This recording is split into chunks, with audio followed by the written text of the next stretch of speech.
Diriwayatkan oleh Imam Ahmad bin Hanbal dalam musnadnya bahwa ada seorang laki-laki yang bernama Nuaiman. Ini Nuaiman di kehidupan Rasul sallallahu alaihi wasallam ada orang yang seperti itu gitu. Orang yang sering minum minuman keras. Rasul sallallahu alaihi wasallam marah, murka. Rasulullah kalau yang berhubungan dengan Rasulullah tidak marah. Tapi kalau sudah berhubungan dengan agama, Rasul sallallahu alaihi wasallam adalah orang yang paling marah, orang yang paling istiqamah dalam kebenaran. Maka Rasulullah panggil Nuaiman, apa yang kau lakukan? Dia katakan, aku minum minuman keras ya Rasulullah. Rasulullah cambuk dia. Kemudian dia bertobat kepada Allah. Kemudian ketahuan lagi minum. Kemudian dicambuk lagi oleh Rasulullah sallallahu alaihi wasallam, sehingga sebagian sahabat memukul dia dengan pukulan yang banyak. Sehingga apa yang berlaku? Sebagian sahabat mengatakan, la'natullahi ala Nuaiman. Semoga Allah melaknat Nuaiman. Dia mempermainkan Rasulullah. Dia bilang sudah mau taubat tapi minum lagi. Dia bilang sudah mau taubat tapi minum lagi. Maka Rasulullah SAW mengatakan, la tal'anuh fa innahu yuhibbullaha wa rasulah. Kata Rasulullah, jangan kamu laknat Nuaiman, karena dia itu cinta sama Allah, cinta sama Rasulnya. Dalam riwayat dia dicintai Allah dan dicintai oleh Rasulnya Muhammad sallallahu alaihi wasallam. Ibn Majah menceritakan bahwa Nuaiman ini pernah suatu waktu diajak oleh Sayyidina Abu Bakar pergi ke negeri Syam. Negeri Syam itu di mana? Seperti yang diceritakan tadi, antara daerah Suriah, Lebanon, Yordania, kemudian Palestina. Daerah seperti itu. Umumnya orang Quraisy pada masa itu, mereka memiliki rihlah berdagang, membeli dagangan ke Syam, kemudian dijual lagi di kota Makkah. Ketika itu Rasulullah SAW didatangi Abu Bakar. Sayyidina Abu Bakar mengatakan kepada Rasulullah, ya Rasulullah, saya mau izin ya Rasulullah. Mau apa? Saya mau ajak dua sahabat kamu ini ikut berdagang ya Rasulullah. Siapa kata Rasul? Nuaiman. Kata Rasulullah SAW, Nuaiman kamu mau ajak? Mau ngapain? Biar seru-seruan aja ya Rasulullah. Kata Rasulullah, ya sudah, saya izinkan kamu bawa Nuaiman. Ketika itu Sayyidina Abu Bakar membawa Nuaiman sama satu sahabat namanya Suwaibid ibn Harmalah. Siapa namanya? Suwaibid ibn Harmalah. Ini sahabat Rasulullah SAW yang memiliki sifat yang berbeda-beda. Kalau Nuaiman ini aneh. Pernah Rasulullah SAW dibawain makanan banyak, dikasih Rasulullah, dikasih sahabat semua. Semuanya sudah makan, tiba-tiba si Nuaiman ini, sahabat Nabi Nuaiman mengatakan kepada Rasulullah, ya Rasulullah, ini yang penjualnya, tolong kau yang bayar ya Rasulullah. Makanan udah habis. Makanan udah habis, Rasulullah SAW bingung, saya yang bayar. Akhirnya Rasulullah katakan kepada sahabat, ayo keluarkan uang, kita patungan, kita bayar. Rasulullah aja dimainin, apalagi kita orang. Sallu ala Nabi Muhammad. Nuaiman diajak Sayyidina Abu Bakar. Kata Rasulullah SAW, benar kamu mau ajak Nuaiman? Iya ya Rasulullah. Diajaklah akhirnya. Diceritakan dalam riwayat Ibn Majah, diceritakan juga dalam Siyar A'lam An-Nubala, diceritakan juga dalam musnadnya Imam Ahmad bin Hanbal, dalam riwayat Imam Ahmad bin Hanbal. Maka diceritakan Nuaiman diajak oleh Sayyidina Abu Bakar. Sesampainya di negeri Syam, semua dibagi tugas. Fulan bin Fulan kerjaannya ini, Fulan bin Fulan kerjaannya ini, semua memiliki kerjaan. Nuaiman tanya, wahai Abu Bakar, kerjaannya saya apa wahai Abu Bakar? Kata Sayyidina Abu Bakar, kamu mau ngapain terserah kamu wahai Nuaiman. Yang penting kamu ikut saya kan. Kemudian satu di antara mereka namanya Suwaibid ibn Harmalah.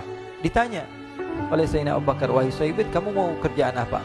Kata Suwaibid, terserah kamu wahai Abu Bakar. Kata Sayyidina Abu Bakar, kamu menjaga makanan, karena saya tahu kamu ini adalah orang yang senantiasa menjaga amanah. Suwaibid ini kalau disuruh maju dia maju, disuruh mundur dia mundur, disuruh ke kanan dia ke kanan, disuruh ke kiri dia ke kiri. Orang yang ikut aja.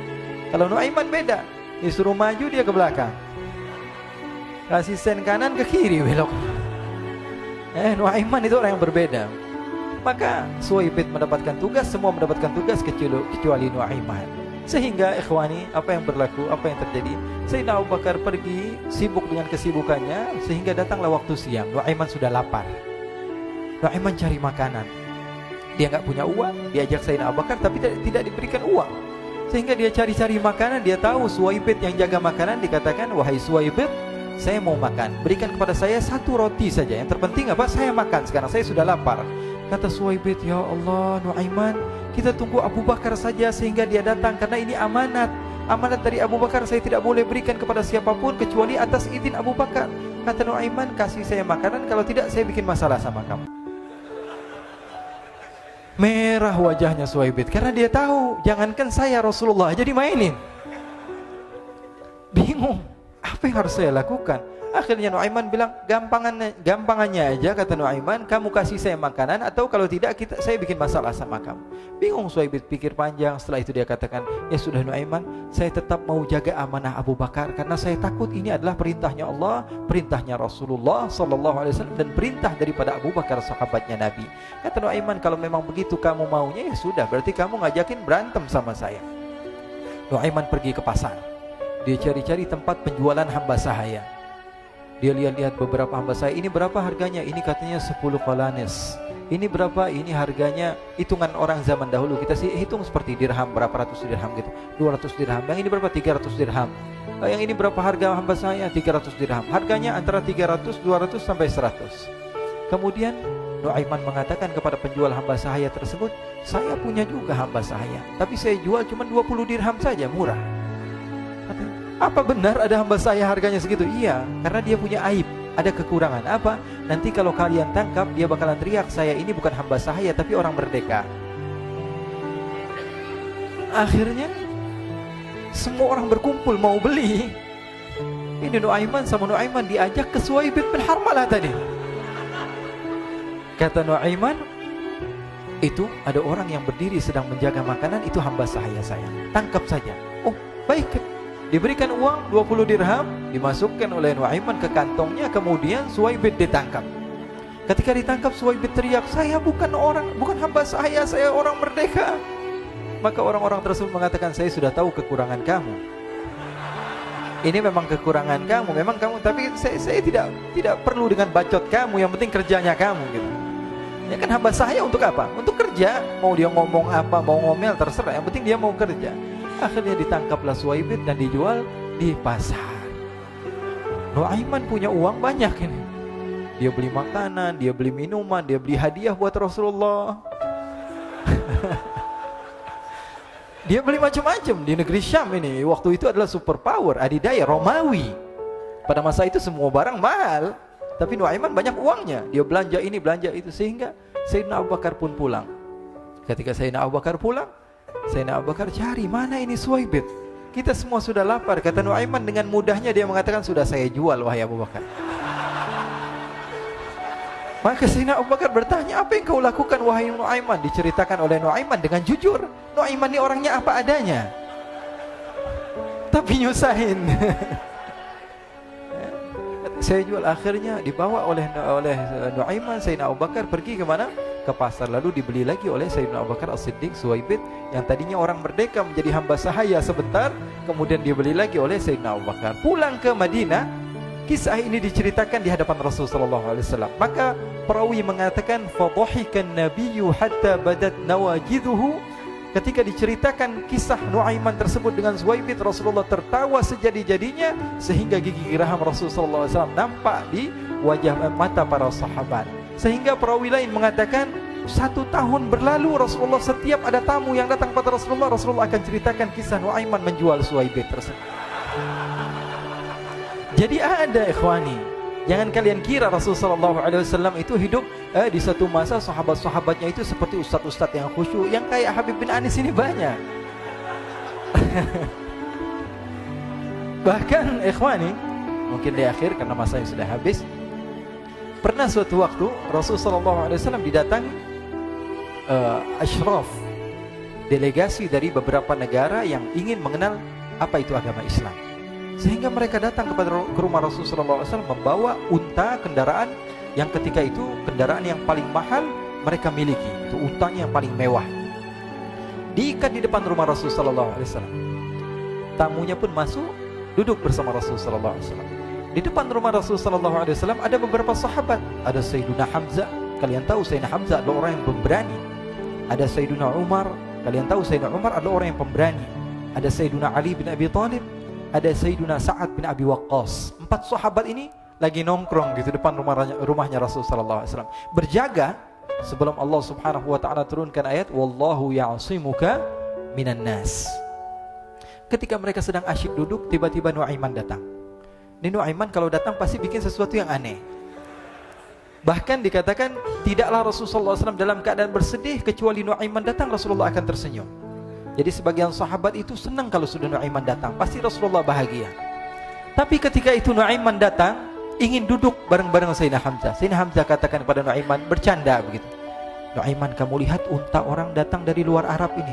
Lihat, kata Nuaiman, ini besar banget, ini badannya besar gitu. Dagingnya pasti banyak. Iya, ini kalau kita sate enak nih ntar malam. Kata Nuaiman. Kata Sayyidina Hamzah, apakah kamu berani? Kata Nuaiman, saya berani aja asal kalian gak bilang sama Rasulullah. Kata Sayyidina Hamzah, benar wahai Nuaiman, benar kan? Akhirnya Sayyidina Hamzah lupa masalah itu, cuma bercanda-bercanda saja. Sayyidina Hamzah lagi asik sama Sayyidina Umar, Sayyidina Ali. Tiba-tiba apa? Ternyata ketika dia melihat unta tersebut sudah pisah antara kepala sama badannya. Nuaiman mengatakan, wahai Hamzah, ini unta saya sudah potong, saya mau pergi sebentar. Kalau Rasulullah cari saya, tolong jangan beritahu di mana saya. Nanti kalau keadaan sudah aman, mari kita nyate bareng-barengan. Ini ada yang seperti itu di zaman Rasulullah SAW. Maka dia pun berlari dan berlari mencari satu tempat supaya Rasulullah SAW dia selamat daripada Rasulullah SAW. Sehingga Sayyidina Hamzah bingung, ini kalau Rasulullah keluar gimana? Ada Hamzah Asadullah, ada Ali bin Abi Thalib, ada Umar, gak bisa jaga kendaraannya, tamunya Rasulullah SAW. Akhirnya benar apa yang terjadi, ikhwani. Rasulullah SAW tamunya mau pulang. Ketika dia buka pintu, tamu melihat apa? Untanya sudah begitu. Mereka teriak, wa naqatah, unta kami wahai Muhammad. Baru mau kenal Islam, unta kami, kendaraan kami sudah dibuang. Rasulullah SAW lihat Sayyidina Hamzah, lihat Sayyidina Ali. Mereka gak bisa ngomong, mereka hanya bilang apa? Nuaiman ya Rasulullah. Rasulullah perintahkan Sayyidina Umar, wahai Umar, sekarang kamu ambil uang, kemudian kamu gantikan, kemudian kamu berikan 2 kali lipat daripada harta unta ini, sehingga apa? Agama Islam tidak didengar dengan sesuatu yang tidak baik di luar sana. Akhirnya diberikan harta, diberikan unta yang baru dan diberikan harta yang lebih untuk orang tersebut, sehingga orang tersebut tidak menjelek-jelekan agama Islam. Kata Rasulullah SAW, dan sekarang waktunya kita balas dendam sama Nuaiman. Nuaiman ternyata berlari tempat yang jauh sampai hampir keluar dari kota Madinah. Dia dapatkan seorang sahabat Nabi yang hadir juga dalam peperangan Badar, namanya Al-Miqdad bin Al-Aswad. Siapa namanya? Al-Miqdad bin Al-Aswad ketika itu sedang menggali sumur. Ketika sedang menggali sumur, Nuaiman datang. Nuaiman katakan kepada Miqdad, wahai Miqdad, wahai sahabat Rasul, kamu orang yang hadir dalam peperangan Badar, kamu adalah orang yang hebat. Dipuji-puji sama Nuaiman. Ada maunya ini. Akhirnya dia bilang, wahai Miqdad, tolong saya. Kenapa wahai Nuaiman, kamu ini kekasihnya Rasulullah, orang yang disayang sama Rasulullah. Kenapa? Saya ini sedang dikejar-kejar orang jahat. Tolong selamatkan saya. Saya pengen masuk ke dalam sumur, boleh atau tidak? Kata Miqdad, siapa yang mengejar kamu? Pokoknya saya dikejar sama orang-orang. Kamu mau atau tidak selamatkan saya? Ya sudah, selagi kamu itu adalah sahabat Nabi, silahkan kamu masuk. Masuk akhirnya Nuaiman ke dalam sumur tersebut. Lalu Nuaiman mengatakan, wahai Miqdad, dia keluar lagi. Nanti kalau ada yang cari saya, tolong jangan beritahu saya di dalam sumur ya. Kata Miqdad, baiklah. Kata Nuaiman, siapapun yang bertanya tentang saya, kamu tidak akan kasih tahu. Iya, kata. Walaupun Rasulullah yang tanya saya. Katanya, enggak mungkin Rasulullah datang ke tempat sejauh ini. Iya, walaupun Rasulullah. Akhirnya masuk Nuaiman. Setelah beberapa menit, Rasulullah dan rombongan benar datang. Miqdad bingung ini. Ini kenapa Rasulullah datang ke RW kami ini? Ada apa ini Rasulullah sampai sejauh ini? Ditanya, ya Rasulullah, ada apa ya Rasulullah? Kata Rasulullah, saya cari Nuaiman. Di mana Nuaiman? Innalillah, kata Miqdad. Enggak dijawab ini Rasulullah.